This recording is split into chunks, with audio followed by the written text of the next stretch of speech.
Tu te réveilles entre 3 heures et 5 heures du matin sans raison. Tes oreilles bourdonnent, tu es épuisé. Mais au fond de toi, quelque chose s'ouvre. Et si tu n'étais pas en train de perdre l'équilibre, mais en train de vivre un éveil spirituel? Beaucoup de personnes traversent ces symptômes en silence.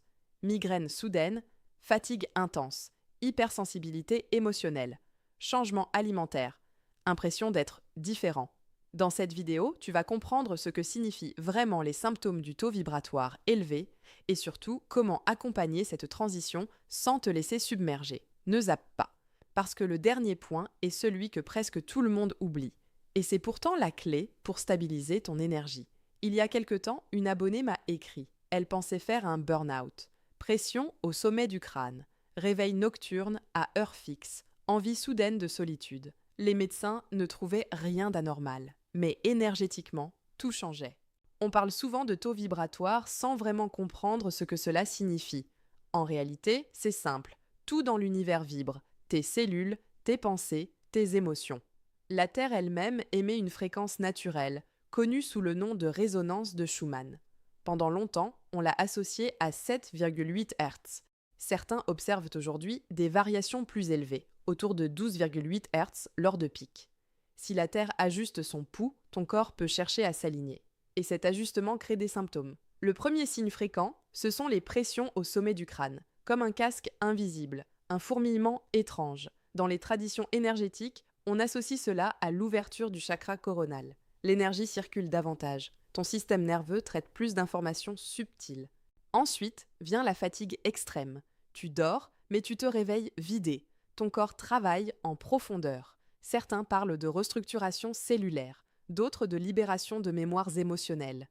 Ce qui est sûr, c'est que lutter contre le repos aggrave l'épuisement. Il y a aussi les bourdonnements d'oreilles, la sensibilité à la lumière, les sons qui paraissent trop forts. Tes capteurs s'affinent. C'est comme si ton système passait en haute définition. Puis viennent les nuits. Réveil entre 3 heures et 5 heures du matin. Impression que le voile est plus fin, rêve intense, parfois lucide, nettoyage émotionnel nocturne, beaucoup décrivent ces phases comme des téléchargements énergétiques. Mais attention, il est essentiel de garder du discernement. En cas de doute persistant, un avis médical reste indispensable. L'éveil spirituel n'exclut jamais la prudence. Les changements ne sont pas seulement physiques.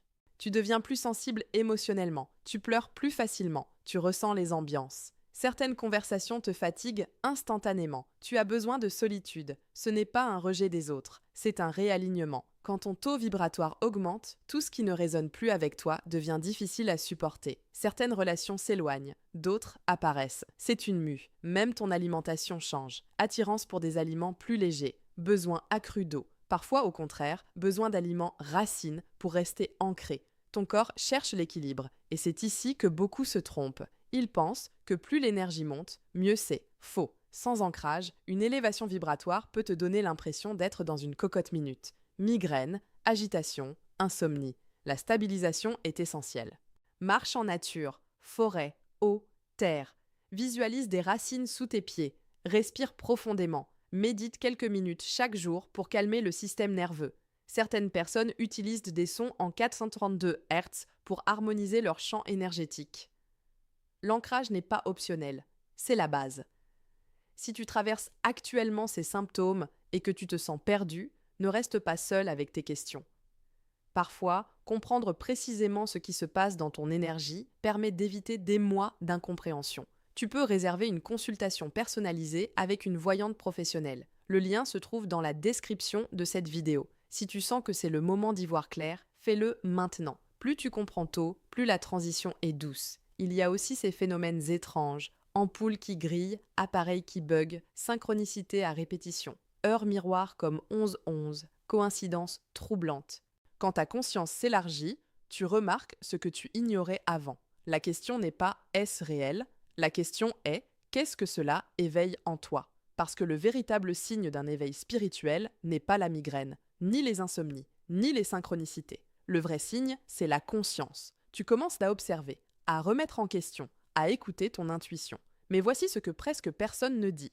Les symptômes du taux vibratoire élevé ne sont pas le but. Ce sont des effets secondaires. Le but, c'est l'alignement. Élever ta fréquence sans transformer tes pensées et tes habitudes ne sert à rien. Ton vibration suit ta conscience.